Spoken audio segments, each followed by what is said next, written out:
On the banks of the Jaxartes River in 329 BCE, Alexander the Great faced one of the greatest threats to his Asian campaign. After subjugating the Persian Empire, he encountered a new kind of adversary, the Sakas, nomadic warriors whose skill with the bow and unmatched mobility on horseback made their attacks nearly impossible to counter.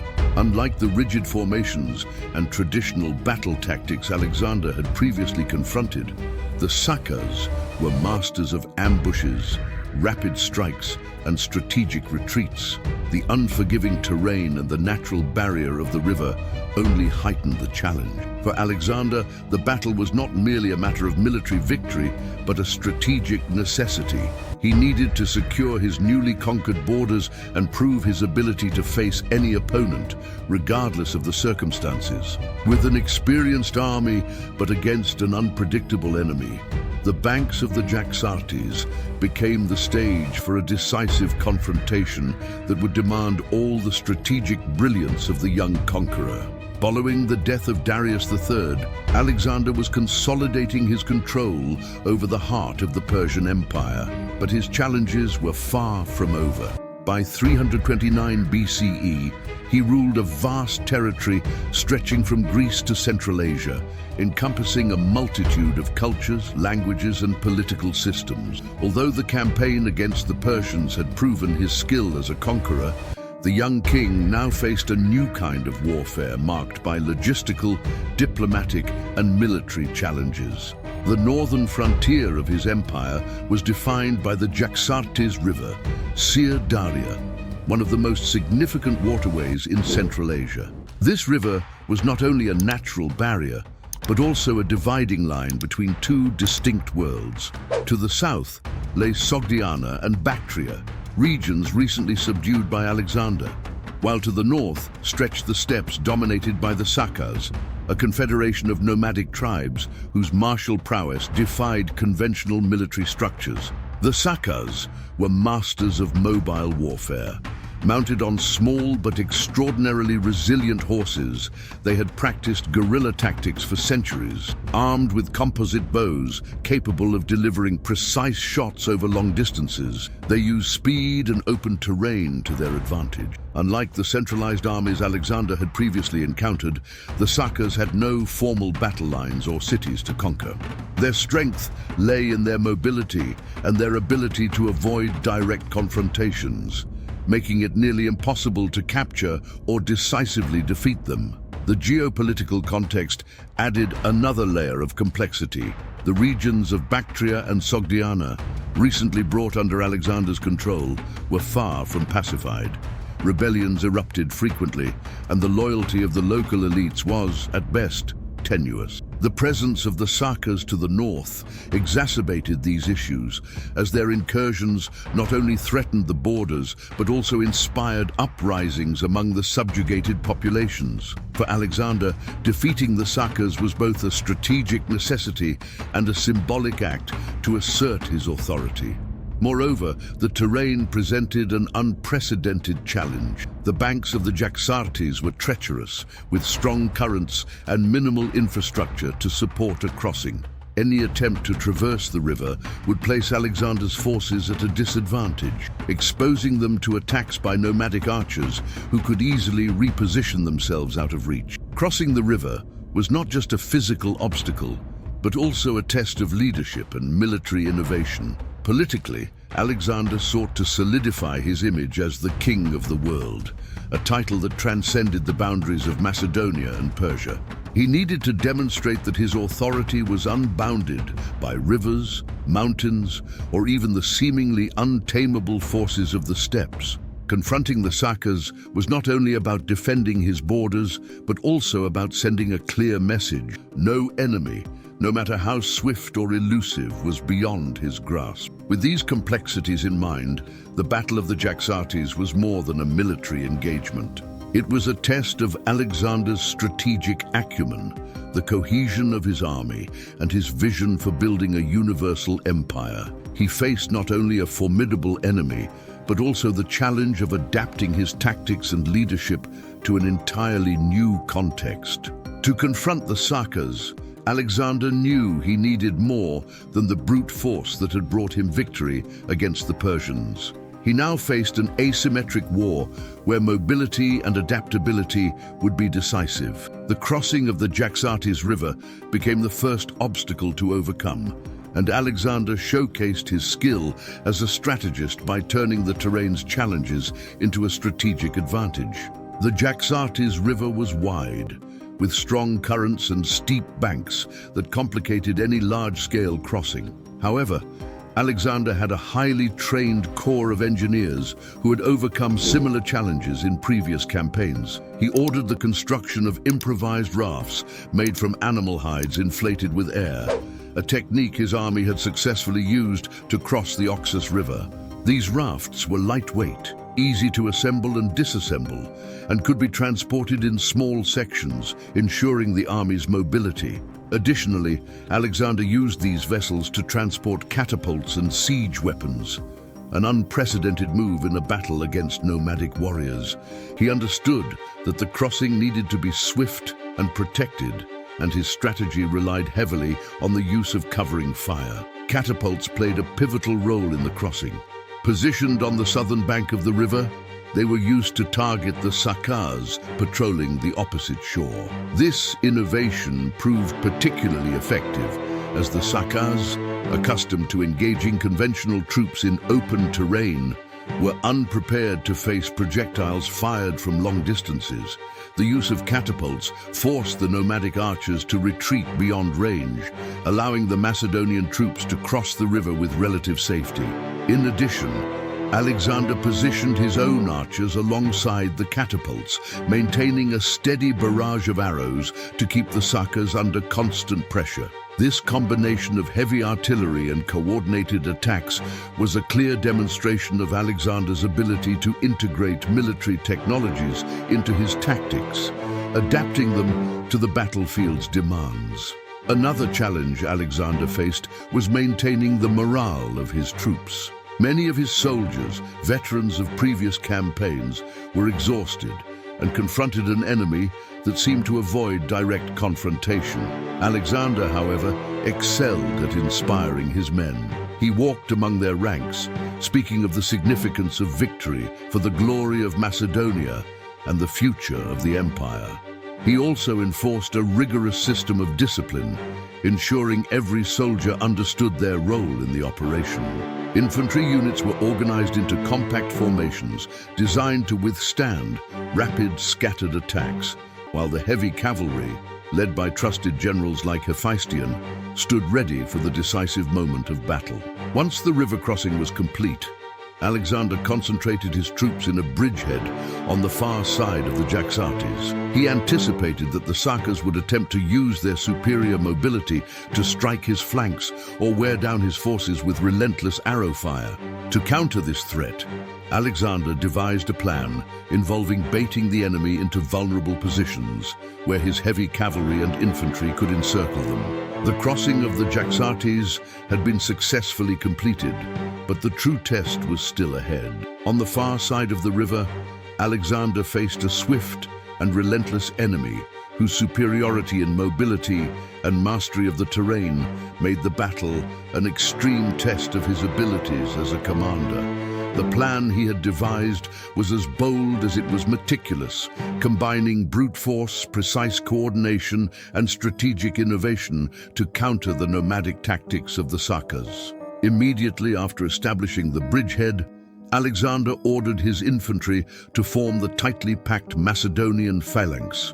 This defensive formation, composed of rows of soldiers armed with long spears, sarissas, was nearly impenetrable in close combat. Although the Sakas avoided direct confrontations, the phalanx served as a mobile fortress, shielding the troops from surprise attacks as they maneuvered into position. To complement the protection of the phalanx, Macedonian archers and slingers were positioned on its flanks, ready to respond to swift assaults. This integration of heavy and light troops allowed Alexander to neutralize part of the Saca's advantage, forcing them to rethink their initial strikes. One of the most brilliant aspects of Alexander's strategy was his use of smaller units as bait to lure the Sacas into vulnerable positions. He sent detachments of light infantry forward into the center of the battlefield, feigning vulnerability. These units, carefully briefed, would retreat in an organized manner as soon as they were attacked, drawing the Sacas into a prearranged kill zone. Confident in their tactical superiority, the Sacas fell into the trap. As they pursued the bait, they moved away from the open areas where their mobility was most effective, dangerously close to Alexander's main forces. With the Sacas positioned as planned, Alexander gave the order for his heavy cavalry, led by seasoned generals such as Hephaestion and Clytus, to launch a swift and decisive assault. The cavalry, composed of companions and sarissophoroi, lance-wielding cavalry, charged at high speed along the flanks, quickly encircling the mounted archers. The cavalry's impact was devastating. The Sacas, accustomed to fleeing quickly after firing their arrows, found themselves trapped on a battlefield that Alexander had carefully manipulated. The mobility that had so often secured their victories became irrelevant in the face of Alexander's coordination and precision. Within minutes, the nomadic formations began to collapse. The key to Alexander's success at the Battle of the Jaxartes was the flawless coordination between his various units. While the cavalry pressured the enemy's flanks and rear, the heavy infantry advanced methodically, cornering the Sacas in an ever-tightening space.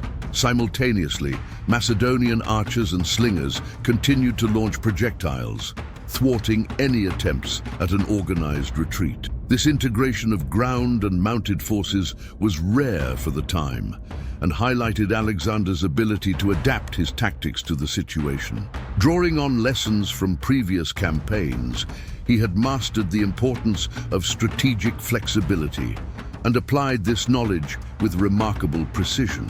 At the height of the battle, Alexander personally led a cavalry charge against the central core of the Sacas' forces.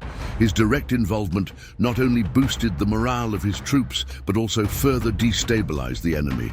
The sight of Alexander on the battlefield, fighting alongside his men, reinforced his reputation as a fearless and charismatic leader.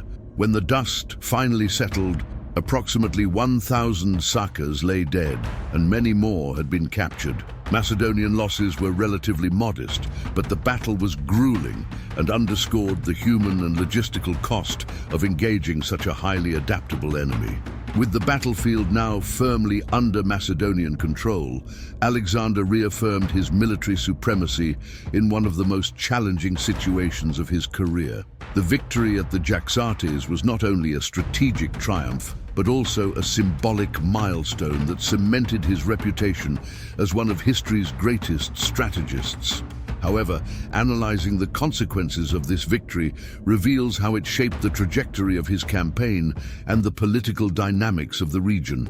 The immediate impact of the battle was devastating for the Sacas. With approximately 1,000 dead and many more captured, their forces were significantly weakened. More importantly, their confidence in guerrilla tactics and mobility was shaken by Alexander's demonstration of innovation and adaptability.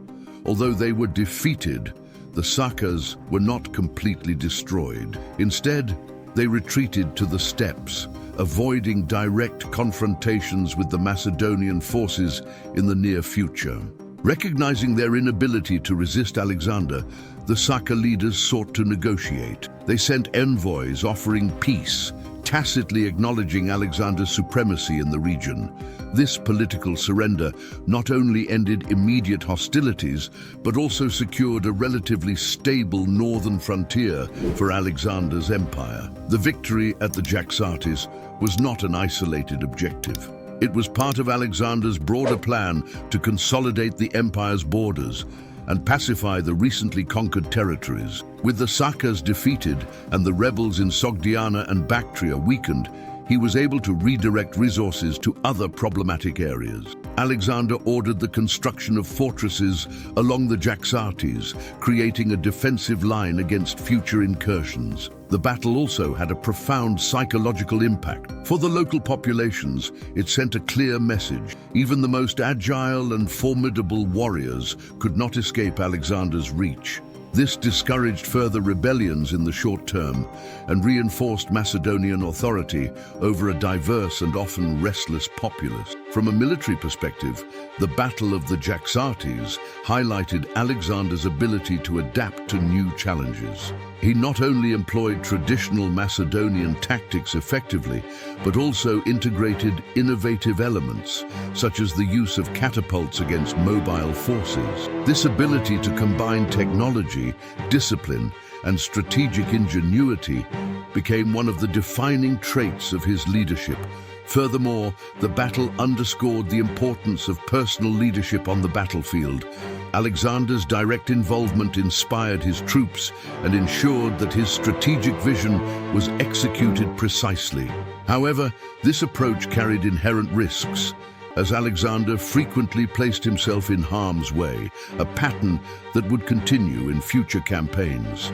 The victory at the Jaxartes also had broader political implications. It solidified Alexander's position as a universal leader, capable of confronting and defeating any adversary, regardless of their culture or style of warfare.